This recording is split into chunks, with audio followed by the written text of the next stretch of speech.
Hello, this is Chala Dincoy, CEO and founder of The Repositioning Expert. I am here with Tierra Bonds for the deep dive portion of the podcast. That's crazy podcast. That's 5 minutes. And this is the 20-minute format. And it's called Polish My Pitch, the deep dive. Welcome, Tierra. Hi, Chala. Thanks for having me. All right. So let's find out about you. I mean, how did you even get into this? I mean, first of all, let's take a step back. For those of you who haven't watched our pitch session with Tierra, tell people what you do for a living. Hello, guys. I'm Tierra Bonds. I help small business owners and entrepreneurs reach their credit goals, allowing them to buy their first home and get approved. Why did I get in this? Yeah, how did you get in? How did you get started? So for me, it was definitely personal experience. Literally right at 18, my credit just went down. And for a few years after that, I just didn't understand the importance of it. I didn't pay it any attention until we were getting denied for a home. And so that's where the passion came from. I'm able to relate to my clients. I've been there. I know how it feels. And so I created Take Charge Consulting to help people to get out of that. What are some of the silly reasons why people lose their credit rating? Yeah, there's tons of reasons. It can be, as serious as a divorce or as small as I didn't know that I had to pay this medical bill and now it's on my credit. And then, everything in between. Oh my God. And what's the most common one that you find?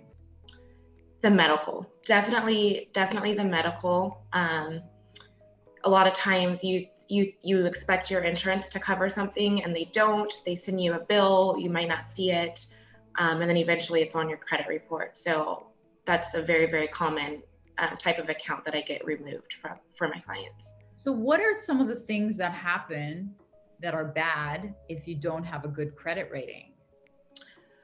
So the main goal for majority of my clients is just getting approved for a home. So Wow. that's very huge. It can also affect things like insurance. I work with a lot of insurance brokers and they definitely check your credit. And if it's not up to par where they want it, you can't get insurance. And that's home, auto. Do they give you a higher rate or something? If they can. Some just aren't able to approve you at all, or you'll get a higher rate. What else? Buying a car. So any type of purchase. How about like if you're trying to rent a house? Like if you're trying to be a renter? Yes, even renting. And so when I was about 23, that was the first thing that happened. I wasn't even trying to buy a house, just renting a townhome with roommates, and our credit was not good enough. So renting, background check purposes, let's say if you're getting a new job, a lot of companies will check your credit as well. They'll check your credit, eh? God. Tierra, that's another niche that you could actually look at, is how many people are losing job opportunities because of bad credit. Maybe there's even a bigger opportunity there. There are so many buckets of pain, Tierra, that you need to look into in terms of your strategy. That's what you need to be asking the market. And like, again, what I tell my clients is, and we talked a little bit earlier about what a strategist does, but don't guess yourself and don't let whatever the marketing guru is guess it. You have to go out and ask the market. And if they're not giving you a process to do that, they're not teaching you how to do that, then I always say run far, run fast. Gotcha. So yeah, no guessing. Yeah, no guessing, and don't let them guess either. Okay, so tell me about, give me a good sob story of how you turn things around for someone with respect to what you do. Yeah, I would say I have a client who was recently divorced. The husband was the finance person in the family, and so after the divorce, she came to me, looking for help. Their credit was kind of not where it should be because of the divorce and things that were going on in the relationship. She has 2 or 3 children, and she just wanted to move out of the family house get her and her children a home. And it was definitely a process. So what I do is the repair side is just one part of it, cleaning everything up that's on their credit report. And while we're doing this, more collections are coming on and more, late payments. And it was really, really hard for her. So it took a little longer than a typical client. But then the other side is the education. So being able to teach her things about credit that she had never had to deal with or had, no interest in knowing. I think that was the most valuable part. And then eventually she was able to get her credit score up to the 700s together. And she's looking for a house now. So soon the success will be approved. Everything's ready to go. And that's literally why I do what I do, just to help people. And she also owns 2 daycares. Oh my God. Yes, we fixed her business credit as well, which is a whole different arena. So she was able to expand and open up her second location for the daycare. So I don't want you to give away secrets, but can you tell us a little bit about how you do help that credit score? Yeah, for personal credit, and the repair side is just a whole bunch of disputing with the credit bureaus. And sometimes calling. The best way, and this is my biggest tip, is if something's on your credit report, do not dispute it online. Just mail them, the credit bureaus. And so that's when you'll get the best outcome. You mail them and say, this is wrong? Yes. So there's tons of different ways you can go about it. You definitely want to be strategic when disputing, but as long as you're writing a physical letter, like old school, put in an envelope, stamp, and sending it that way, you're going to get the best results. Old school's the best? Yeah. What else do you do? And so when it comes to removing items with the credit bureaus, it's kind of a back and forth. And then we also contact the collection agency or creditor who's reporting that negative account to the credit bureaus. How do you remove something? So the Fair Credit Reporting Act, it requires the credit bureaus to report 100% accurate information. And so the credit bureaus, they get this account, let's say from a collection agency. The credit bureau doesn't really have any information on it. They just take the word from the collection agency. And the Fair Credit Reporting Act requires them to report literally 100% accurate information from date open, balance owed, the date of last activity. All of that has to be accurate. And so one of the easiest things to do is look at your credit report and compare that information between the 3 credit bureaus. So if TransUnion is saying the balance is $85 and Experian is saying $95, then something's wrong, it's not accurate. Mm-hmm. And so what they do once we dispute the right way is they have 30 days to either fix it or delete it. And so deleting it, of course, is going to increase their credit score. So is that normally what happens is they delete it? That's the goal. It just depends on, the credit bureau and the collection agency. If the collection agency is supplying the documentation that the credit bureaus need. Some accounts are harder than others, but the law is that they have 30 days from receiving that physical letter to delete it or make it correct. So what happens if the agency's not helping you or they're not following the 30-day rule? Can you sue them or what do you do? Yes, I have 2 attorneys that I work with, and they will kind of determine when it's time to use the law and file a lawsuit. Does it work? Yes, absolutely. Yes. What percentage of cases go to that? I don't send a lot of cases there just because I know that with my success rate, we'll get it done before then.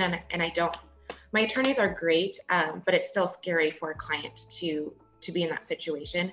So my goal is to solve it before we even have to reach an attorney. And that's where the back and forth comes from. That's unbelievable. I'm learning so much. There's no school for this. How did you learn all this? There's no school. So it was a lot of just self learning. And the internet is crazy. In the beginning it was, is this real? Is this not real? From information from different people. But that act, the Fair Credit Reporting Act, kind of, and it's like a 70-page document, but reading that over and over and over is what helped kind of figure out. Yeah. God, and how long have you been doing this? 3 years. Wow. Oh my God. Yeah. And it's do you even have trouble finding people with bad credit? It must be everyone, right? Yeah. And so from a business standpoint, it's just what you do. So figuring out, that niche, that super niche, because it's, I think it's a really high percentage, 60 to 70% have subprime credit. So they're definitely out there, but figuring out, some people aren't in a position to care about it. So that's, they're immediately not in my market. So yeah, I was just going to say, if they're already in such dire straits, how do they pay you? Like that's the rub, right? That's where you have to find the super niche of the people who either weren't aware or have something bigger at stake. So they'll go and liberate the money from somewhere, to be able to pay you. And there is such a wide gamut of people who could need your services. So that's why it's, I love, you mentioned the fact that you have this self-help feature of your business. Yeah. And that's kind of geared towards those people who aren't in a, financial position to get help. So, and from what I've identified, it's right in the beginning. So you've got a late payment last month. You've got, collectors calling you every single day. Those people are typically not financially able to purchase the services. And that's why I created the do-it-yourself. It's a much lower price point, but they're able to actually take action and do something about it. I've learned that my niche is professionals. So people who, they're in their career now. So they know what they're doing, or they've just started their business, but they've got the finances to work on their credit for being approved for a house. Yeah. I mean, there could, you know what, Tierra, I'm even thinking bigger. I'm thinking maybe there's if you're talking about certain industries, it's for, borrowing at a higher, so if you're thinking higher level, what do really rich people need a different credit score for, or an improved credit score for? And is it for higher level investing? And if you were to specialize in the up level girl, you become the up level credit girl.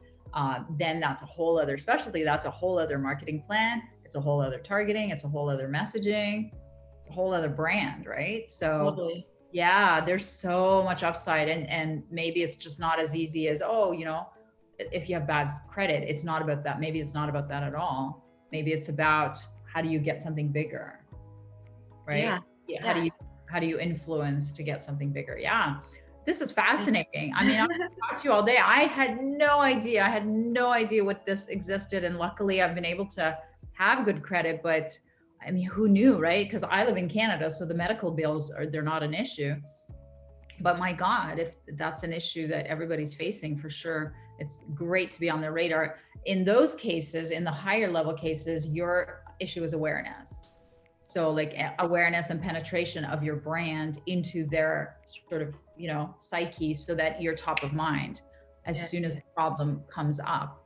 And you don't want to educate them into the problem. You want them to be crying and bleeding, and looking for ways to help with whatever that problem is. And then you're the solution, and your marketing positions you as that solution in their world. That's why I want you to always pick a world that self-gathers, because they usually have multiple meetings, online, face-to-face. They have journals, they have online periodicals, whatever it is. They have podcasts, they have things that they listen to. So that's why a cohesive group, you can hit them 7 to 12 times, which is how many times you need to hit them before they buy. So I think, what you're doing is amazing. Now, is there a lot of competition in what you do? There is. Really? Yes, there's a couple big, super big companies, and then a lot of smaller companies, LLCs or solopreneurs. And for me, one way I've combat that from both sides of it is the big companies. It's a big company, so you can't call them, you can't text them, and you get a fast response. My clients really love that. I've had many come from those big companies. And then when it comes to smaller companies, it's a lot of people do it as like a side gig, and so their clients are not getting the support that they need. Yeah, so that I'm kind of that in between gap. The results, yeah. But there's such a huge opportunity for you to like be an extreme specialist, which is what the super niche is, because you're like boutique. So you could literally do anything and go anywhere, and you could choose the high end, the high end of the spectrum. So it's really worth looking at that high end of what kind of help they would need at the high end. Yes, you're onto so much stuff in my so many ideas. Thank you. All right, well, thanks for being a guest. You've been amazing. And how can people find you, Tierra? Yes, so my website, actually, let's do Facebook. I think is easier. It's just Take Charge Credit Consulting. Okay, and what is the website? Is the same, takechargecc.com? Yes, yep, takechargecc.com is the website, and then you can book a complimentary 30-minute consultation just to go over your credit and kind of see where it's at and see if you even need a credit specialist. All right. Thanks for being here. All the best. Yes, thanks for having me.